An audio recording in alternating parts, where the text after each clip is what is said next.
ഓം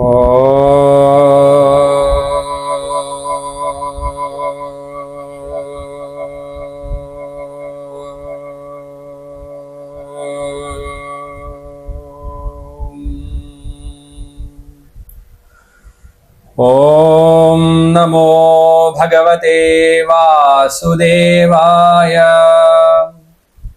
ഓം ഗംഗണപതയേ നമഃ. ഓം ശ്രീ സരസ്വത്യൈ നമഃ. ഓം ശ്രീ ഗുരുഭ്യോ നമഃ.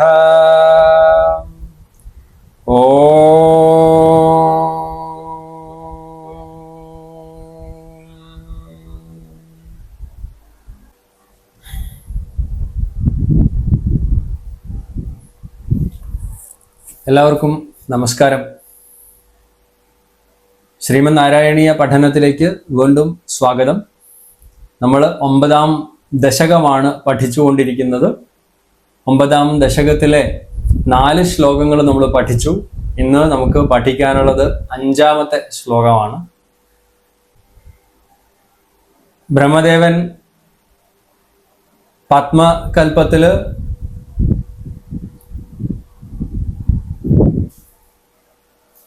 ഭഗവാന്റെ നാഭിയിൽ നിന്നുയർന്ന താമരയിൽ ഭുജാതനായി എങ്കിലും എവിടെ നിന്ന് വന്നു, താൻ ആരാണ് എന്നൊക്കെയുള്ള സംശയങ്ങൾ നീക്കാൻ വേണ്ടിയിട്ട് ഈ താമരയുടെ ഉദ്ഭവം എവിടെ നിന്നാണ് എന്നറിയാൻ വേണ്ടിയിട്ട് താമര തണ്ടിലൂടെ താഴേക്ക് ഇറങ്ങി ചെന്നിട്ട് എല്ലായിടത്തും അന്വേഷിക്കുകയാണ്. എന്നാൽ ഒന്നും തന്നെ കണ്ടു കിട്ടിയില്ല. തിരിച്ച് ആ താമരയിൽ വന്നിട്ട് ആ ദളങ്ങൾക്കിടയിൽ ബ്രഹ്മദേവൻ തപസ്സിരിക്കുകയാണ്. 5ാമത്തെ ശ്ലോകത്തിൽ എന്താണ് പറയുന്നത് നമുക്ക് നോക്കാം. ശതേന പരിവത്സരൈർദൃഢ സമാധി ബന്ധോല്ലസത് പ്രബോധ വിശദീകൃത സഖലു പത്മിനീ സംഭവഃ അദൃഷ്ടചരമദ്ഭുതം തവ ഹി രൂപമന്തർദൃശാം വ്യചഷ്ട പരിതുഷ്ടധീർഭുജഗഭോഗഭാഗാശ്രയം. ശതേന പരിവത്സരൈഃ ദൃഢ സമാധി ബന്ധോല്ലസത് പ്രബോധ വിശദീകൃതഃ സ ഖലു പത്മിനീ സംഭവഃ അദൃഷ്ടചരം അദ്ഭുതം തവ ഹി രൂപം അന്തർദൃശാ വ്യചഷ്ട പരിതുഷ്ടധീഹി ഭുജഗ ഭോഗഭാഗാശ്രയം. അന്തർമുഖനായിട്ട് ബ്രഹ്മദേവൻ ഇരിക്കുക. ചുറ്റുപാടുമൊക്കെ അന്വേഷിച്ചു, ഭഗവാനെ ദർശിക്കാൻ വേണ്ടി സാധിച്ചില്ല. എന്താണ് തൻ്റെ ഉത്പത്തിയുടെ ആധാരം എന്ന് മനസ്സിലാക്കാൻ വേണ്ടി സാധിക്കാതെ കണ്ണടച്ച് ഒരുപാട് താമര ഇതളുകൾ പോലുള്ള കണ്ണുകള് മറ്റൊരു താമരപ്പൂ സൃഷ്ടിച്ചു എന്നൊക്കെ മുന്നേ വർണ്ണിച്ചിട്ടുണ്ട് അല്ലെ. അങ്ങനെയുള്ള താമര കണ്ണുകളൊക്കെ അടച്ചു വെച്ചിട്ട് ഉള്ളിലേക്ക് നോക്കിക്കൊണ്ട് എന്താ ചെയ്യുന്നത്? ശതേന പരിവത്സരൈഹി ദൃഢ സമാധി ബന്ധോല്ലസത്. ശതേന പരിവത്സരൈഹി 100 സംവത്സരക്കാലം, 100 വർഷക്കാലമാണ് ദിവ്യ സംവത്സരം എന്നാണ് പറയുന്നത്. 100 സംവത്സരങ്ങള് ആ ബ്രഹ്മദേവൻ ദൃഢ സമാധി ബന്ധോല്ലസത്, ദൃഢമായിട്ടുള്ള സമാധി ബന്ധം കൊണ്ട്, ആ സമാധി കൊണ്ട് ലഭിച്ചതായിട്ടുള്ള ഉല്ലസത് അല്ലെ, ആ കുറെ നാള് 100 സംവത്സരക്കാലം സമാധി ഇരിക്കുമ്പോ അതിന്റെ ഫലമായിട്ട് ലഭിച്ചിട്ടുള്ള സമാധി ബന്ധത്താൽ ലഭിച്ചിട്ടുള്ള സമാധി ബന്ധോല്ലസത്ത് പ്രബോധ വിശദീകൃത, ഒരു ബോധം, ഒരു പ്രബോധം, നല്ല ബോധം ജ്ഞാനത്താൽ, അങ്ങനെ ഉദിച്ചിരിക്കുന്ന ജ്ഞാനത്താൽ വിശദീകരിക്കപ്പെട്ടവനായി. മറ്റാരും വന്ന് വിശദീകരിക്കുകയല്ല ചെയ്തത്. ഒരുപാട് സംവത്സരം, 100 സംവത്സര കാലം ആ സമാധി ബന്ധത്തിൽ ഇരുന്നത് കൊണ്ട് ഉദിച്ചു വന്ന ജ്ഞാനത്താൽ വിശദീകരിക്കപ്പെട്ടവനായി കാര്യങ്ങളൊക്കെ നമുക്ക് ബോധ്യായി. വിശദീകരിക്കപ്പെട്ടവനായി എന്ന് വെച്ചാൽ ഒന്ന് ആ ജ്ഞാനോദയം കൊണ്ട് തെളിഞ്ഞവനായി എന്ന് അർത്ഥമായിട്ട് എടുക്കാം. അങ്ങനെ എന്ത് ചെയ്തു? സഹ ഖലു പത്മിനി സംഭവ. അങ്ങനെ ആ പത്മിനി സംഭവൻ, പത്മസംഭവൻ, പത്മിനി സംഭവൻ എന്ന് പറയുന്നത് പത്മസംഭവൻ ബ്രഹ്മദേവൻ ആകട്ടെ എന്താ അദ്ദേഹം ചെയ്തത്? അദൃഷ്ടചരം അദ്ഭുതം തവ രൂപം ഹി.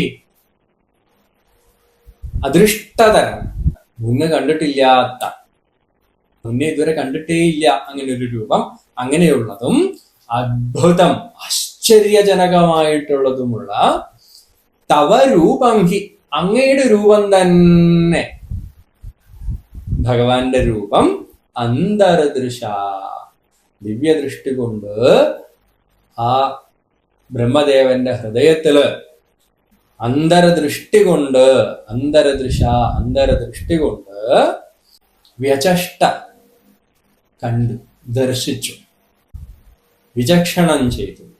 അങ്ങനെയൊക്കെയാണ് വാക്കുകൾ ഉപയോഗിച്ചിരിക്കുന്ന ആചാര്യന്മാർ. ആ വിചക്ഷണം ചെയ്തു ഭഗവാന്റെ ആ രൂപം ആ ഉൾക്കണ്ണുകൊണ്ട് കാണാൻ വേണ്ടിയിട്ട് ബ്രഹ്മദേവന് സാധിച്ചു. എങ്ങനെയുള്ള അവസ്ഥയിലാണ്? പരിതുഷ്ടധീഹി, ആ തെളിഞ്ഞ മനസ്സോടുകൂടി സന്തോഷത്തോടെ ഇരിക്കുന്ന ബുദ്ധിയോടുകൂടി ഇരുന്നത് കൊണ്ടാണ് ബ്രഹ്മദേവന് ആ രൂപം കാണാൻ വേണ്ടി സാധിക്കുന്നത്. പരിതുഷ്ടധീഹി, ആനന്ദത്തില് മുഴുകിയിരിക്കുന്ന അവസ്ഥയാണ്. ഒരുപാട് കാലം, 100 സംവത്സര കാലം തപസ് അനുഷ്ഠിച്ച് സമാധിയിലിരുന്ന ആ ബന്ധം കൊണ്ടുണ്ടായി തെളിഞ്ഞ, ജ്ഞാനത്താൽ തെളിഞ്ഞ ആ മനസ്സില് ദിവ്യദൃഷ്ടി കൊണ്ട്, തുഷ്ടിയുള്ള ആ ബുദ്ധിയില്, ആ ബുദ്ധി കൊണ്ട് തന്നെ ഭഗവാനെ ദർശിക്കാൻ വേണ്ടിയിട്ട് സാധിച്ചു. എങ്ങനെയുള്ള ഭഗവാനാണ് ദർശിക്കുന്നത്? ഭുജഗ ഭോഗ ഭാഗാശ്രയം, ഭുജഗത്തിന്റെ, അതായത് നാഗശ്രേഷ്ഠനായിട്ടുള്ള അനന്തന്റെ ശരീരത്തിന്റെ ഒരു ഭാഗത്ത് അതിനെ ആശ്രയിച്ചു കൊണ്ടിരിക്കുന്ന ഭുജഗ ഭോഗ ഭാഗാശ്രയം, ഒരു ഭാഗത്തെ ആശ്രയിച്ചുകൊണ്ട്, അതായത് ആ ഭുജഗ ശായിയായിട്ടുള്ള ഭഗവാന്റെ രൂപം എന്ന അർത്ഥത്തിൽ എടുക്കേണ്ടതുള്ളൂ. അങ്ങനെയുള്ള ആ രൂപത്തെ ബ്രഹ്മദേവൻ ദർശിച്ചു. ഇതാണ് ആ ശ്ലോകത്തിൽ പറഞ്ഞിരിക്കുന്നത്. ആ ഭഗവാന്റെ രൂപം അടുത്ത ശ്ലോകത്തിൽ വർണ്ണിക്കുന്നുണ്ട്. നമുക്ക് ഈ ശ്ലോകത്തിൽ ഇത്രയും കാര്യങ്ങളാണ് പറഞ്ഞിരിക്കുന്നത്. ശതേന പരിവത്സരൈഹി ദൃഢസമാധി ബന്ധോല്ലസത് പ്രബോധ വിശദീകൃത സഖലു പത്മിനി സംഭവ. 100 സംവത്സര കാലം സമാധി ബന്ധത്തിലിരുന്നതിന്റെ ഫലമായിട്ട് ഉദിച്ചു വന്ന ആ പ്രബോധത്താൽ വിശദീകരിക്കപ്പെട്ടവനായിട്ടുള്ള ആ ബ്രഹ്മദേവനാകട്ടെ അദൃഷ്ടചരം അദ്ഭുതം തവഹി രൂപം അന്തർദൃശം. എങ്ങനെയുള്ള രൂപമാണ് പറഞ്ഞിരിക്കുന്നത്? ഭുജഗ ഭോഗഭാഗാശ്രയം, ഭുജഗത്തിന്റെ ആ അനന്തശായിയായിട്ടുള്ള അനന്തന്റെ ശരീരത്തിന്റെ ഒരു ഭാഗത്തെ ആശ്രയിച്ചു കൊണ്ടിരിക്കുന്നവനായിട്ടുള്ള അദൃഷ്ടചരം, മുന്നേ കണ്ടിട്ടില്ലാത്തതുമായിട്ടുള്ള അദ്ഭുതം, ആശ്ചര്യദായകമായിട്ടുള്ള തവ ഹി രൂപം അന്തർദൃശ, അങ്ങയുടെ രൂപം തന്നെ അന്തർദൃശ, സ്വന്തം കണ്ണുകൊണ്ട്, അതായത് ഉൾക്കണ്ണുകൊണ്ട് വ്യചഷ്ട, ആ ബ്രഹ്മദേവന് ദൃഷ്ടി ഉൾക്കണ്ണുകൊണ്ട് കാണാൻ വേണ്ടിയിട്ട് സാധിച്ചു. അതാണ് ഈ ശ്ലോകത്തിൽ പറഞ്ഞിരിക്കുന്നത്. ഞാൻ ശ്ലോകം ഒന്ന് ചൊല്ലിത്തരാം, നിങ്ങളൊന്ന് ഏറ്റ് ചൊല്ലി നോക്കൂ. ശതേന പരിവത്സരൈർദൃഢ സമാധി ബന്ധോല്ലസത്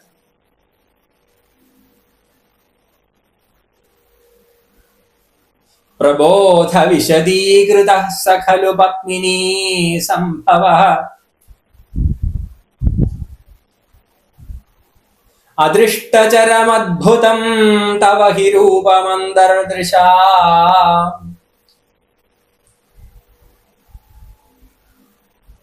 വ്യചഷ്ട പരിതുഷ്ടധീർഭുജഗ ഭോഗ ഭാഗാശ്രയം.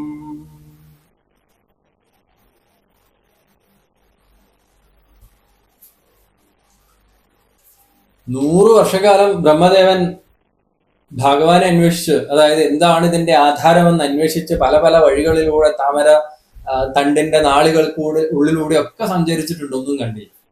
എന്നിട്ടാണ് അടങ്ങി ഒതുങ്ങി ഒരു സ്ഥലത്ത് വന്ന് ഇരുന്നിട്ട് സമാധിയിലിരിക്കുന്നത്. 100 വർഷക്കാലം സമാധിയിലിരിക്കുന്ന സമയത്താണ് ജ്ഞാനോദയം ഉണ്ടാകുന്നതും ഭഗവാനെ ദർശിക്കാൻ വേണ്ടി സാധിക്കുന്നതും. എന്നിട്ട് ഭഗവാനെ ദർശിക്കുന്നത് എങ്ങനെയാ? നേരത്തെ പറഞ്ഞിരിക്കുന്ന എല്ലാ ഭാഗത്തേക്കും നോക്കിയപ്പോ ഉണ്ടായ ആ അംബുജങ്ങൾ ആയിട്ടുള്ള കണ്ണുകൊണ്ടാണോ?